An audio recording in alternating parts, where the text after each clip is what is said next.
ბოლო წლებში სამხედრო ბრძოლის ველზე უპილოტო სისტემებმა თანდათან დაიწყეს იმ როლების შესრულება, რასაც ადრე ჯარისკაცები ასრულებდნენ. მიწაზე უკრაინა ფართოდ იყენებს რობოტებს, ლობოტებს ლოგისტიკისა და დაჭრილი ჯარისკაცების ევაკუაციისთვის წინა ხაზზე, რათა ადამიანებს აარიდოს ეს უკიდურესად საშიში სამუშაო. ზოგიერთი სახმელეთო რობოტი ახლა ადაპტირდება ავტონომიური ან დისტანციურად მართვადი საბრძოლო როლებისთვის, რაც ეხმარება უკრაინას შეამციროს ადამიანური რესურსის დეფიციტი ფართო ფრონტის ხაზზე. მაგრამ სწორედ ჰაერშია, სადაც დრონებმა უკვე უდავოდ შეცვალეს ომის სახე. უპილოტო სახაერო აპარატები ახორციელებენ დაზვერვას, ატარებენ შორ მანძილზე დარტყმებს მტრის ხაზების მიღმა და ზოგჯერ დედა დრონების როლსაც ასრულებენ, რომლებიც მცირე ზომის საბრძოლო დრონებს ატარებენ. თუმცა არსებობს ერთი ტიპის აღჭურვილობა, რომლის ჩანაცვლებაც მათ ჯერ ვერ შეძლეს. ნამდვილი გამანადგურებელი თვითმფრინავი. მაგრამ ეს ყველაფერი მალე შეიცვლება. თურქეთმა ახლახან კიდევ ერთი წარმატებული საცეცხლე ტესტი ჩაატარა, რომელიც გავრცელებული ხმების მიხედვით მსოფლიოში პირველი უპილოტო გამანადგურებელი თვითმფრინავია, ბაირაქტარ კიზილელმა. ამ ინოვაციურ რეაქტიულ თვითმფრინავს გავრცელებული ინფორმაციით უნიკალური შესაძლებლობები აქვს, რომლებიც ხელსაყრელად შეედრება აშშ-დან გამოსულ ყველა მაღალტექნოლოგიურ ახალ იარაღს. გარდა ამისა, არსებული პროტოტიპები უკრაინაში წარმოებული ძრავით მუშაობს. ასე რომ ეს არის სრული ისტორია კიზილევმასა და მის უკრაინულ ძრავზე და რას ნიშნავს ეს მომავლის ომისთვის.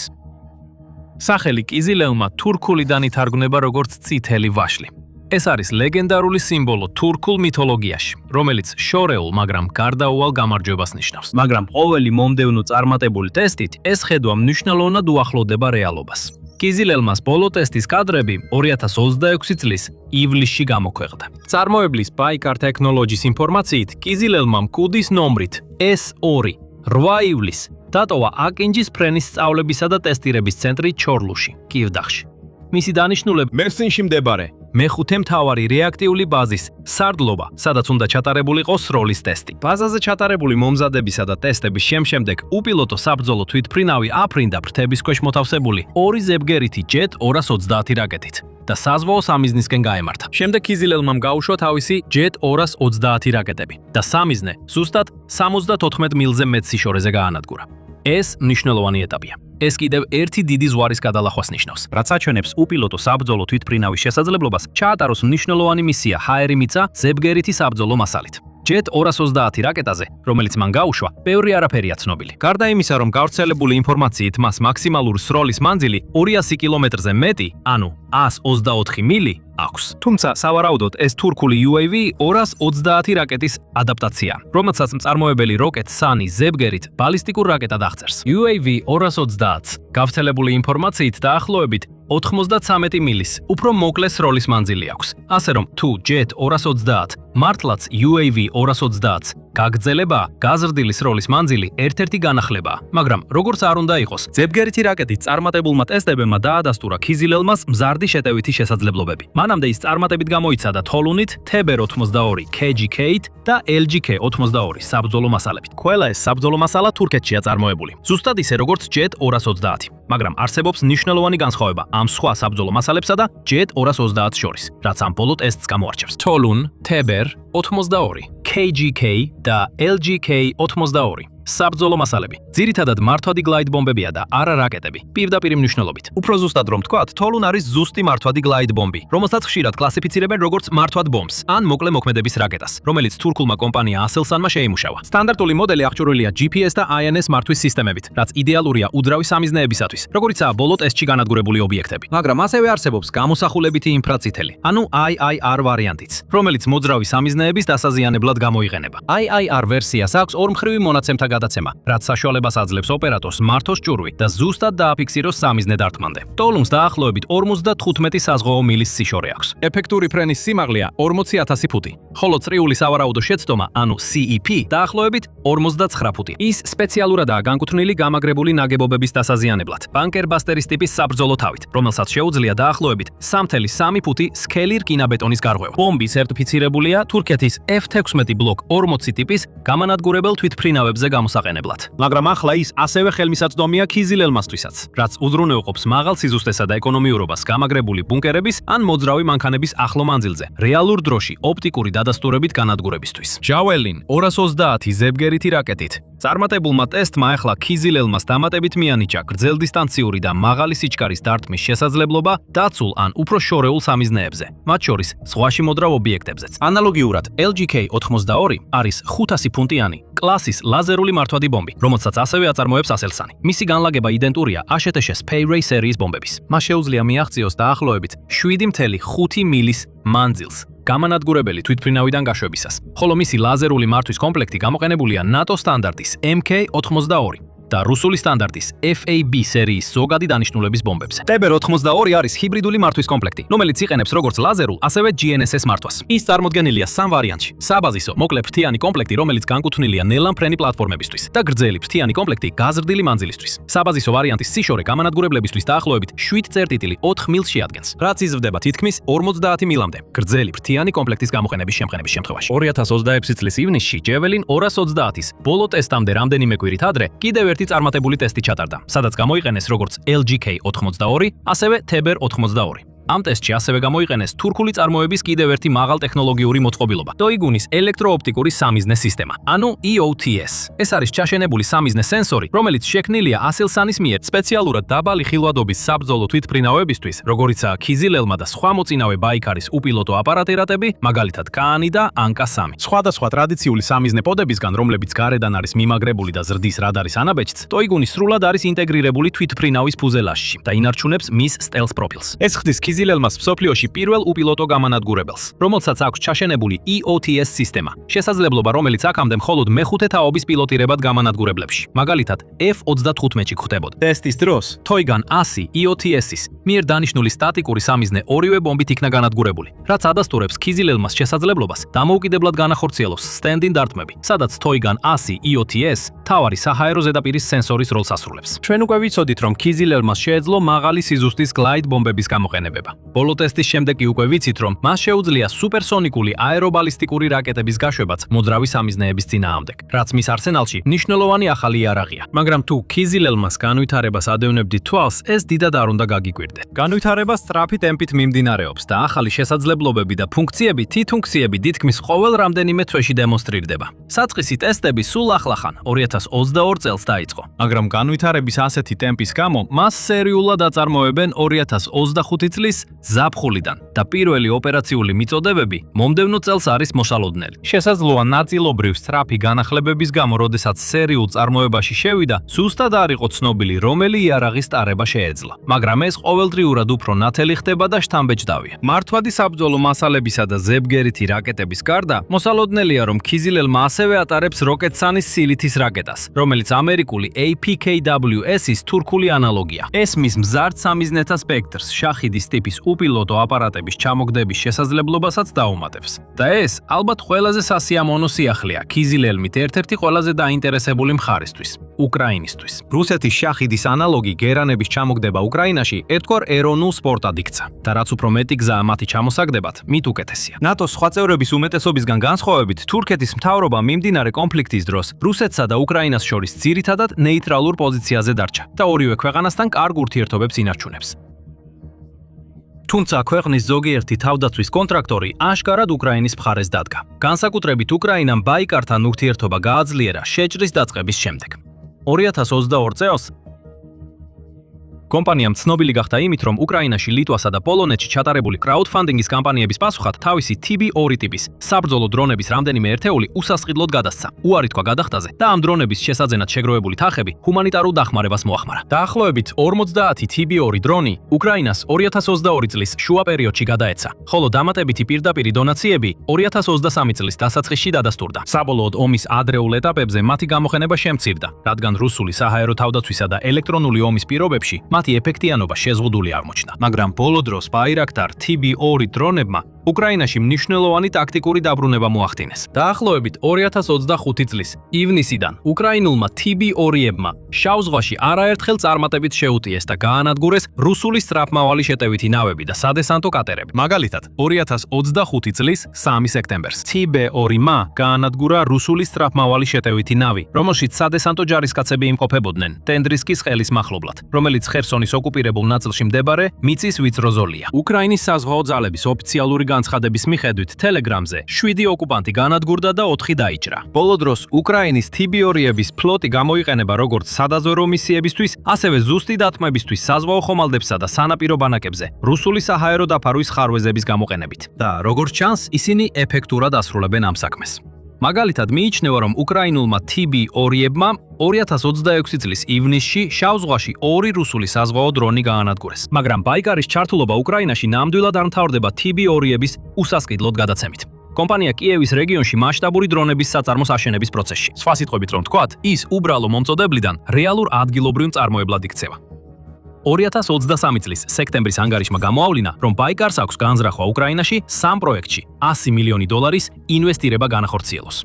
შემდეგ მომდევნო წლის თებერვალში კომპანიის აღმასრულებელმა დირექტორმა ჰალუქდარმა რიადში, საუდის არაბეთში გამართულ მსოფლიო თავდაცვის გამოფენაზე განაცხადა, რომ მათგან პირველის მშენებლობა უკვე დაიწყო. კიევში ბაიკარის უპილოტო საფრენი აპარატების მსხვილი საწარმო. მოლოდინია, რომ ქარხანა წელიწადში დაახლოებით 120 დიდ დრონს აწარმოებს და სრულად ამოქმედების შემდეგ დაახლოებით 500 ადამიანს დაასაქმებს. მიზანია აიწყოს TB2 და პოტენციურად TB3 ავიამზიდზე დაფუძნებული დრონები, ასევე იგეგმება აკინჭისა და ქიზი ელმას წარმოებაც. ობიექტი უნდა ამოქმედებულიყო 12 თვეში. ეს არ მომხდარა.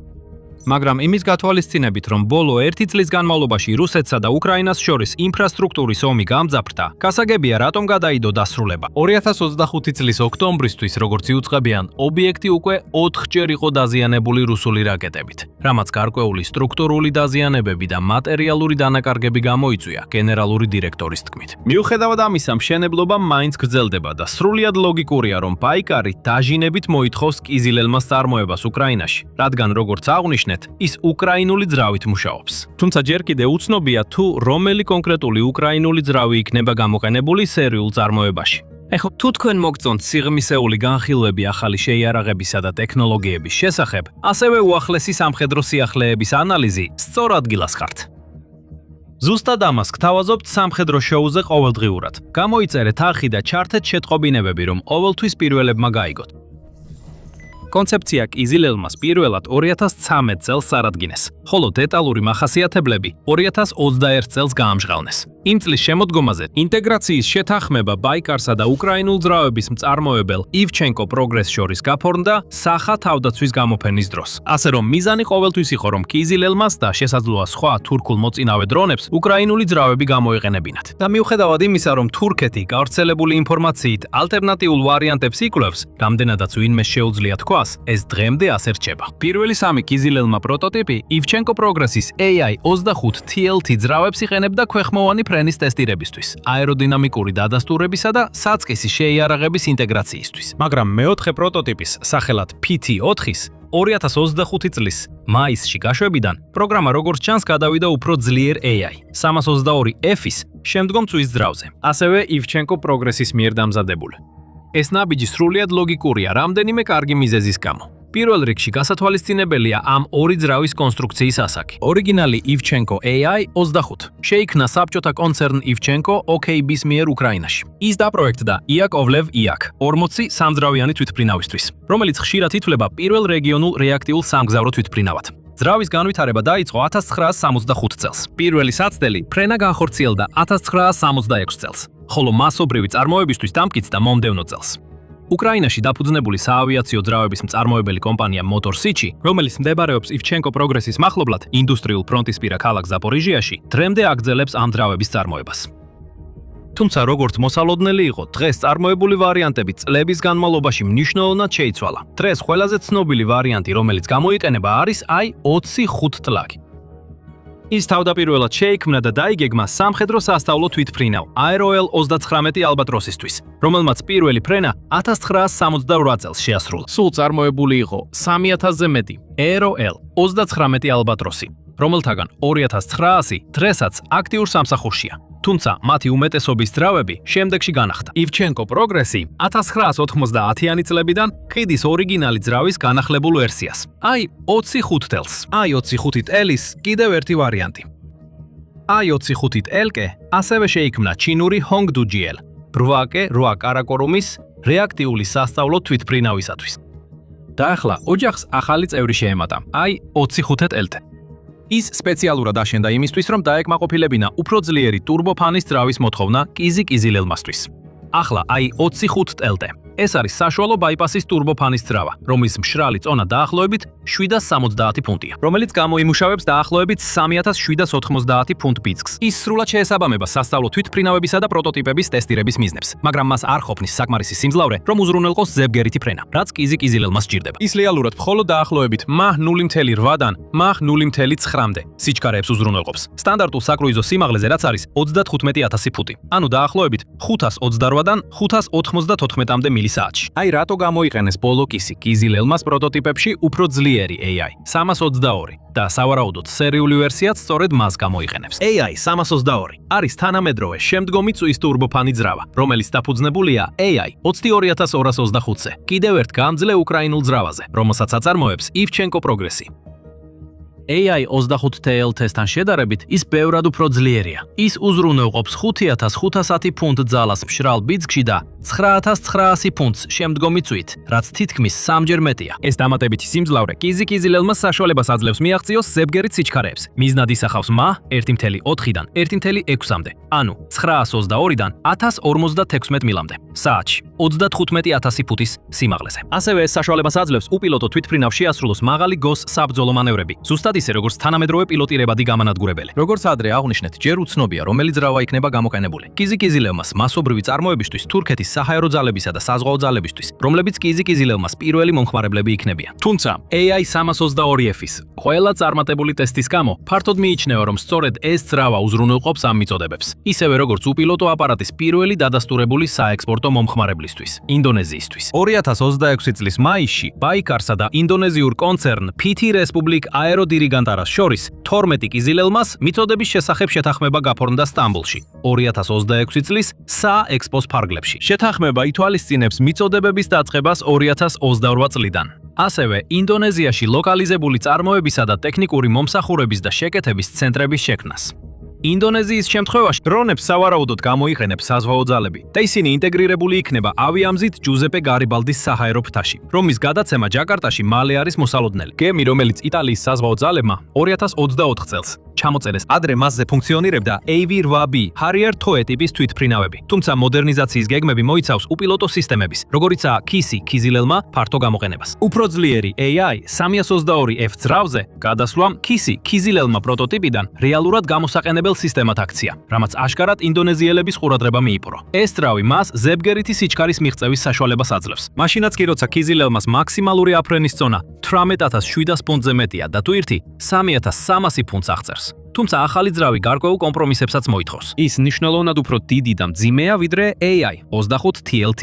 მშრალი წონა დაახლოებით 1234.5 ფუნტია, დამატებითმა ზომამ და წონამ კიზილ-კიზილელმას კონსტრუქციაში ცვლილებები გამოიწვია, რათა ეს კომპენსირებულიყო. მაგალითად, უფრო დიდი ჰაერის შემწოვები და გამაგრებული სადესანტო შასი, რაც მესამე პროტოტიპზე ჩანს. AI 322F-ს საწვავის მოხმარება 2-ჯერ მეტსაც აღემატება ვიდრე AI 25TLT-ს, განსაკუთრებით შემდგომი წვის რეჟიმში. საათში ბიძგის თითო ფუნტზე 1.9 ფუნტი საწვავი მოდის, მაშინ როცა AI 25TLT-სთვის ეს მაჩვენებელი კრუიზის რეჟიმში დაახლოებით 0.8 ფუნტია. ეს ნიშნავს, რომ ახალი ძრავით აღჭურვილ ვერსიებს შემცირებული მოქმედების რადიუსი ექნებათ. თუ დამატებითი საწვავის მოხმარება უფრო დიდი შიდა ავზებით არანაზღაურდება, თუმცა უფრო დიდი შიდა ავზები კიდევ ერთი შთამბეჭდავი მახასიათებელი იქნებოდა უკვე შესაშურ მანქანაზე. ის დაბალი შესამჩნეობისა. თვითფრინავის კორპუსი სპეციალურად დაბალი შესამჩნეობისთვისაა შექმნილი. აქვს მცირე რადარული ამრეკლობის მქონე დიზაინი, კანარდის ტიპის დელტა კონფიგურაცია, 2 ვერტიკალური სტაბილიზატორი და შიდა იარარის განყოფილებები, რათა შემცირდეს მისი ამოცნობადობა. ის ასევე პრაქტიკულია. როგორც ინდონეზიისთვის მისთვის განკუთვნილი გამოყენება ადასტურებს ქისი-ქიზილელმა აგებულია ავიამზიდზე ოპერაციების შესასრულებლად. თურქეთის შემთხვევაში ის სპეციალურად ოპტიმიზირებულია თურქეთის ფლაგმანზე TCG ანადოლუზე ამფიბიური შეტევის ხომალდზე გამოსაყენებლად კატაპულტის სისტემის გარეშე და ის მოწინავეა. თვითმფრინავი იყენებს ხელოვნურ ინტელექტზე დაფუძნებულ მისიის კომპიუტერს ავტონომიური ტაქსირების, აფრენის, დაშვების და ფრენისათვისათვის. მისი სენსორებიც უახლესია, მათ შორისაა ასელსანის მურადის ESA რადარი, კარათის ინფრაწითელი ძებნისა და თვალთვალის სისტემა და უკვე ნახსენები თოიგონის EOTS. რაც შეეხება მის შეიარაღებას, როგორც ვნახეთ, ის ყოველ ახალ წარმატებულ ტესტთან ერთად ფართოვდება. და ეს ამყარებს ბაიკარის განცხადებას, რომ ქისი-ქიზილელმა არის მსოფლიოს პირველი ავტონომიური გამანადგურებელი თვითმფრინავი. რა თქმა უნდა, მას არ აქვს ისეთი ფუნქციები და საოცარი ძალა, როგორიც ყველაზე მოწინავე დასავლურ გამანადგურებლებს. მაგალითად, ASHS F-35 Lightning OS. მაგრამ ქისი-ქიზილელმას ამჟამინდელი ფუნქციები მას აყენებს დაახლოებით იმავე 4 ნახევარი თაობის უპილოტო გამანადგურებლების შესაძლებლობების დონეზე, როგორც მაგალითად უახლესი F-16-ის ვერსია. ან ჩინური J10. მაგრამ ორი მთავარი უპირატესობით. პირველ რიგში, მიუხედავად იმისა, რომ ნამდვილად არ არის IAP, ის სავარაუდოდ მნიშვნელოვნად IAP იქნება ანალოგიურ პილოტირებად გამანადგურებლებთან შედარებით. ქიზილელმა სავარაუდო ერთეულის ღირებულება შეადგენს დაახლოებით 30-დან 40 მილიონ დოლარს, სპეციფიკაციებიდან გამომდინარე. ეს მას ძალიან კონკურენტულ ფასად აყენებს. შედარებით ახალი F-35 Ace-თვის დაახლოებით 85-15 მილიონ დოლართან და ახალი დასო რაფალისთვის 80 მილიონ დოლართან. თუნდაც F-16-ის უახლესი ბლოკ 70-72 ვერსიის ერთეულის ღირებულებაც კი მერყეობს 60-დან 100 მილიონ დოლარამდე, მხარდაჭერის პაკეტზე დამოკიდებულებით. მეორე მხრივ და რაც ყველაზე მთავარია, პილოტი არ არის. ეს ნიშნავს, რომ ქიზი-ქიზილელმა შეუძლია გაცილებით უფრო სახიფათო სიტუაციებში ფრენა, ვიდრე ანალოგიურ F-16-ს. რა თქმა უნდა, თუ მას დაარტყამენ, ეს ძვირადღირებულებული და საზიანო დანაკარგია. მაგრამ ეს მაინც ბევრად ნაკლებად ძვირადღირებული და საზიანოა, ვიდრე დაზიანებული პილოტირებადი გამანადგურებლიდან კატაპულტირებირებული მფრინავის საძიებო სამაშველო ოპერაციები. ან რა თქმა უნდა, პილოტის სრულად დაკარგვა. ამ უპირატესობებიდან გამომდინარე, შეიძლება იფიქროთ, რომ ბევრი ქვეყანა ცდილობს თურქების მსგავსად საკუთარი უპილოტო გამანადგურებლების შექმნას. საბოლოოდ ეს ტექნოლოგია შეიძლება ისე განვითარდეს, რომ ადამიან პილოტებს საერთოდ აღარ კონდეთ საჭიროება. მაგრამ რეალურად ასე არ არის. ASHS ავსტრალიას, ჩინეთს, რუსეთსა და ინდოეთს უკვე აქვთ ან ავითარებენ უპილოტო გამანადგურებლებს, რომლებიც ქისი-ქიზილელმას მსგავსი შესაძლებლობებით გამოირჩევიან. მაგრამ მაშინ, როცა ქისი-ქიზილელმა დამოუკიდებელ გამანადგურებლად არის ჩაფიქრებული, ყველა დანარჩენს კი სხვა მთავარი მიზანი აქვს. იყოს ერთგული მეწყვილე პილოტირებადი გამანადგურებლებისთვის. ASHS Kratos XQ-58 Valkyrie მაგალითად შექმნილია ისეთი პილოტირებადი გამანადგურებლების თახლებისთვის, როგორიცაა F-22 და F-35. ის ასევე სუბსონიკურია, მახი 0.85. ანუ დაახლოებით 650 მილი-საათში და მნიშვნელოვნად IAP-ია. თითო ერთეული 3-4 მილიონი დოლარი ღირს. ავსტრალიაც ცდის ერთგულ მეწყვილეს, რომელიც ASHS-თან ერთად შეიქმნა. Boeing MQ-28 Ghostbat. ის შექმნილია სენსორების შეცმისა და IRR-ის გადატანისთვის პილოტირებად თვითმფრინავებთან ერთად. აქვს განვითარებული ხელოვნური ინტელექტი და ფარული მახასიათებლები, როგორც ქიზი-ქიზილელმას. თუმცა ისიც სუბსონიკურია და ყურადღებას ამახვილებს გუნდურულობაზე, ვიდრე დამოუკიდებელ ზებგერით დარტყმებზე. რუსეთი ცდის თავის ერთგულ მეწყვილეს, Sukhoi S-70, ანუ Kotnik Bes, რომელიც შექმნილია Su-47 გამანადგურებელთან ერთად ფრენისთვის. ეს არის დიდი მფრინავი ფრთის ტიპის დრონი, 20 ტონიან კლასში, რომელსაც აქვს უზარმაზარი ტვირთამწეობა, 2.8 ტონა, რაც მნიშვნელოვნად აღემატება ქიზი-ქიზილელმას. თუმცა ის ასევე ზებგერითი არ არის და განვითარების მხრივ სრულიად საპირისპირო გზას გადის თურქულ თვითმფრინავთან შედარებით.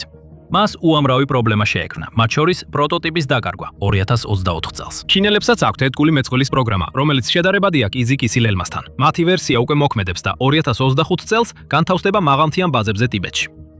Hongdu J11 ან Sharp Sword არის ფრინავი ფრთის დიზაინი, რომელიც ოპტიმიზირებულია შეუმჩნევლობისთვის და არა მებრძოლი თვითმფრინავის მსგავსი აეროდინამიკისთვის, როგორც ქიზი-ქიზილელმას შემთხვევაშია. სხვა ერთგული მეწყვილეების მსგავსად ის ზებგერითი არ არის და ატარებს მძიმე შიდა ტვირთს, როგორც S-70. მაგრამ მიუხედავად იმისა, რომ მას შეუძლია დამოუკიდებლად ხმა შეღწევადი დარტყმების განხორციელება, ის ასევე ძირითადად განკუთვნილია ჩინური გამანადგურებელი თვითმფრინავების მეწყვილედ. არსებობს ერთი რეალური პირდაპირი კონკურენტი ქიზი-ქიზილელმასთვის, რომელიც ამჟამად ვითარდება. ანუ უპილოტო საფრენი აპარატი, რომელიც განკუთვნილია როგორც გამანადგურებელი თვითმფრინავი და არა როგორც მეწყვილე. ინდოეთის მომავალი უპილოტო გამანადგურებელი თვითმფრინავი, ანუ FUFA. იგი განკუთვნილია როგორც ზებგერითი საჰაერო დომინირების დრონი. მიზნად ისახავს მახ 1.5-ზე მეტ ზებგერით სიჩქარეს და საჰაერო ბრძოლების შესაძლებლობებს, როგორც ქიზი-ქიზილელმას. მაგრამ ის მნიშვნელოვნად ჩამორჩება განვითარების თვალსაზრისით თავის თურქ კონკურენტს. სინამდვილეში ის ჯერ კიდევ დიზაინის ფაზაშია. ასე რომ ამ ეტაპზე ქიზი-ქიზილელმა გამოირჩევა როგორც მსოფლიოს პირველი და ერთადერთი უპილოტო გამანადგურებელი თვითმფრინავი. პილოტებს შეუძლიათ მშვიდად იყვნენ, რადგან სხვა ბევრ პროფესიის ამისგან განსხვავებით, ხელოვნური ინტელექტი მათ სამუშაოებს ჯერ არ ჩაანაცვლებს.